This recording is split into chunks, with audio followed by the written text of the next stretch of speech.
What's up everyone, welcome back to the channel. Today we are talking about the AYN Thor, and I'm going to describe it in the most honest way possible. The Thor is a dream and a headache, because this handheld is one of the most exciting ideas we have seen in a long time. A modern clamshell, dual screens, Android, the whole future 3DS fantasy that a lot of us have wanted for years. But the Thor is also the kind of device that can make you fall in love in the first hour and then make you roll your eyes by day 3. So, in this video, I am going to break down why it feels so magical, why it can also be frustrating, and most importantly, who it's actually for, and who is going to regret buying it. And before we jump in, if you like handheld reviews, emulation talk, and honest takes that don't feel like an ad, make sure you subscribe. It helps the channel a ton, and it lets you know when I drop the next comparison or setup guide. Alright, let's get into it. The AYN Thor is one of those devices that you see in a thumbnail and your brain immediately goes, oh my god, finally! Because it taps into something very specific, the DS and 3DS experience. Not just the games, but the feeling. The clamshell form factor, the flip open, the dual screens, the idea that your handheld is a little machine designed around a certain style of gameplay.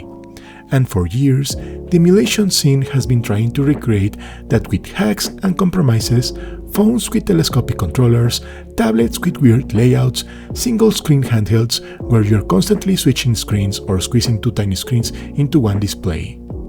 And then the Thor shows up and says, no, we are doing it properly. So let's start with the dream. The dream is simple.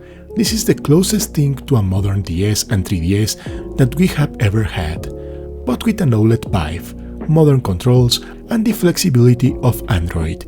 It looks like a device from the timeline where Nintendo kept making dual-screen handhelds forever and never stopped. The first time you open it, it feels like a concept device that somehow became real. And when you load up DS and 3DS games, everything clicks instantly because your brain understands it. Top screen is top screen, bottom screen is bottom screen, touch is touch, menus go where they belong, maps go where they belong.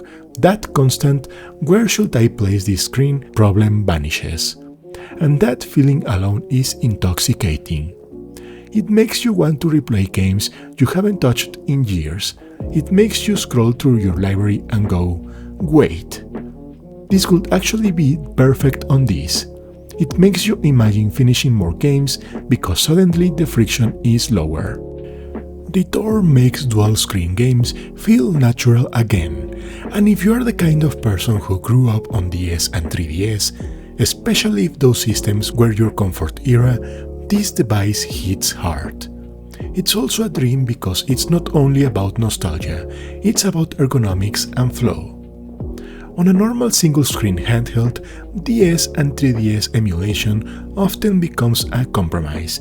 You are either shrinking the screens about feet, or you're swapping the screens constantly, or you're dealing with touch controls that feel awkward because your device wasn't built around touch in the same way.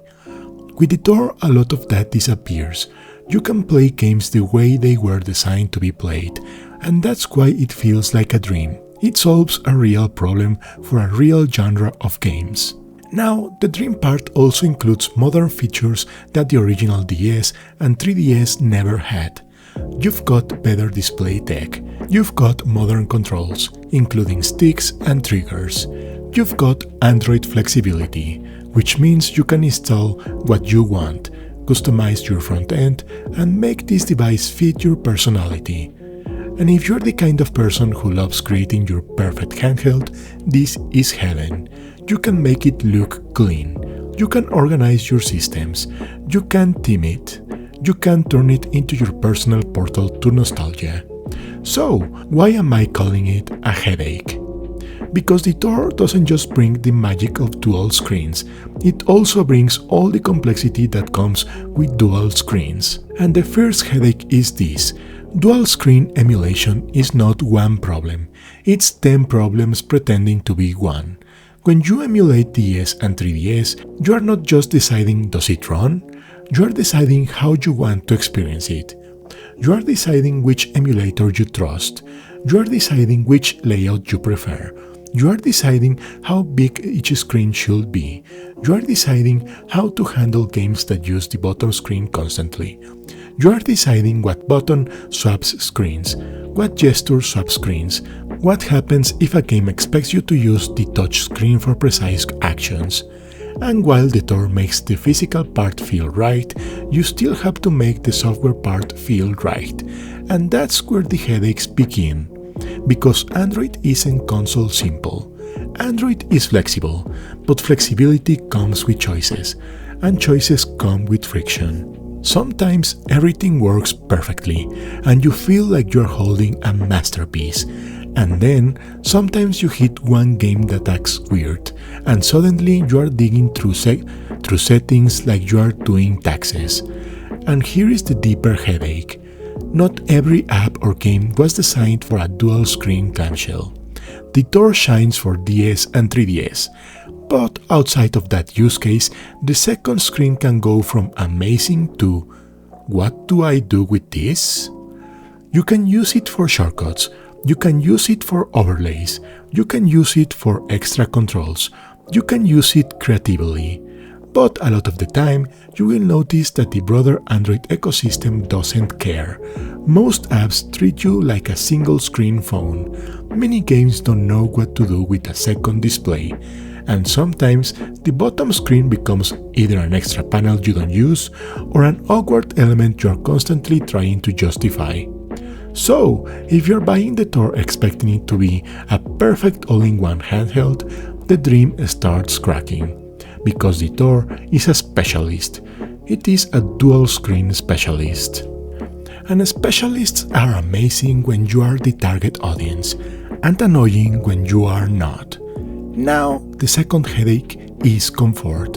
And I know this is subjective, but it matters.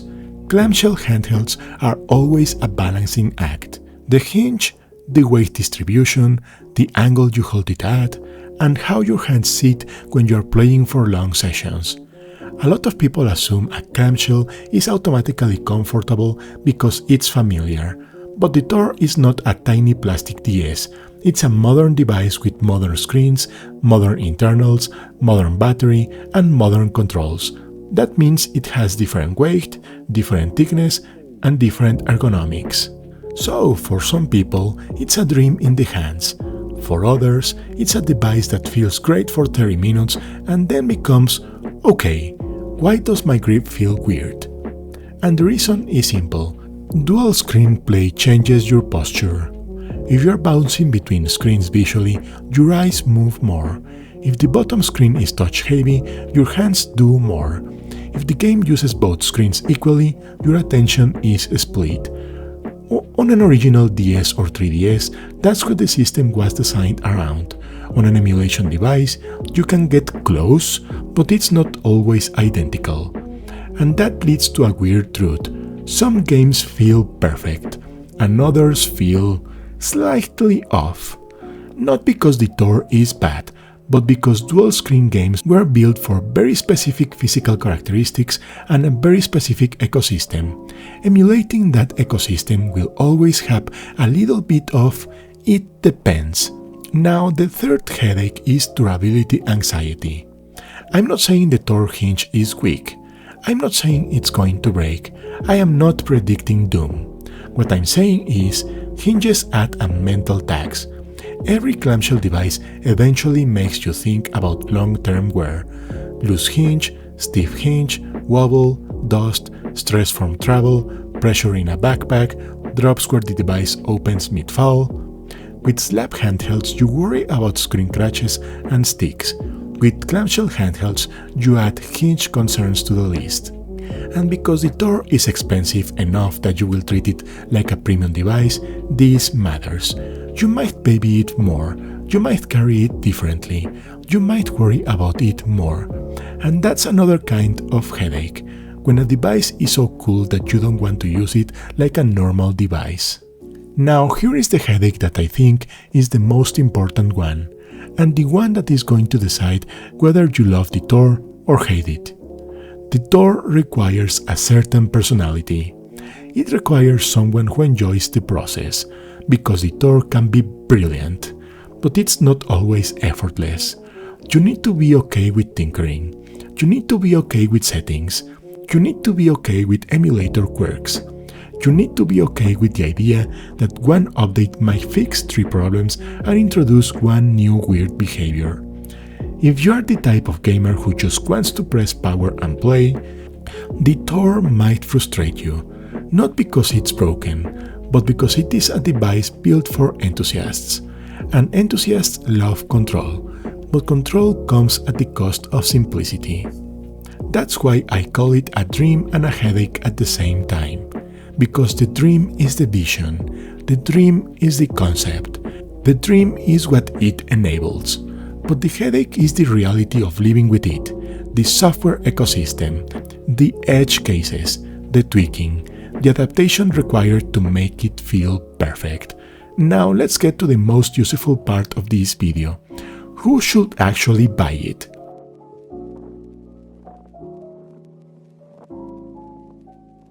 If you are a DS and 3DS fan, if those libraries are your main reason for owning a handheld and you have been craving for a modern way to play them that doesn't feel like a compromise, the Thor is the closest you can get to that dream. If you love using the bottom screen for maps, menus, inventory, touch controls, and you want it to feel natural, the Thor makes sense. If you enjoy customizing your setup and you want a device that feels unique and special, the Thor makes sense. But if you mainly play single-screen systems like the PSP, PS2, GameCube, modern Android games, and you just occasionally play DS or 3DS, the Thor might not make sense. Because outside of its specialty, it's basically a more complicated device than it needs to be. And if you hate tinkering, if you hate troubleshooting, if you want something you can recommend to anyone, the Thor is not that. It's not an easy recommendation. It's a passionate recommendation. It's the kind of recommendation that comes with a warning label. Now, here is the balanced truth. The Thor represents something important in the handheld scene. For years, companies have been releasing the same basic slab handheld in different sizes with different chips. And that's fine, those devices are useful, but they are not imaginative. The Thor is imaginative. It's bold, it's risky, it's trying to revive a whole category of gaming that the mainstream industry basically abandoned. And that's why, even with the headaches, I respect it. I love it. Because it's not just another product, it's a statement. It says dual screen still matters. It says DS and 3DS weren't a phase. It says this kind of gameplay deserves modern hardware. And if you're the right kind of gamer, it's going to feel like someone finally built a handheld specifically for you. But if you are the wrong kind of gamer, the same features that make it special are going to feel like unnecessary complications. So let me wrap it up with one final thought.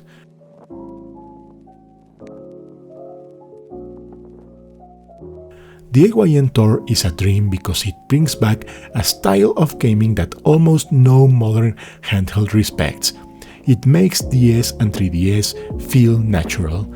It makes dual-screen gameplay feel correct. It makes you want to revisit classics and actually finish them. If you enjoyed this video, make sure you subscribe to the channel. I've got more handheld reviews, comparisons, and deep dives coming.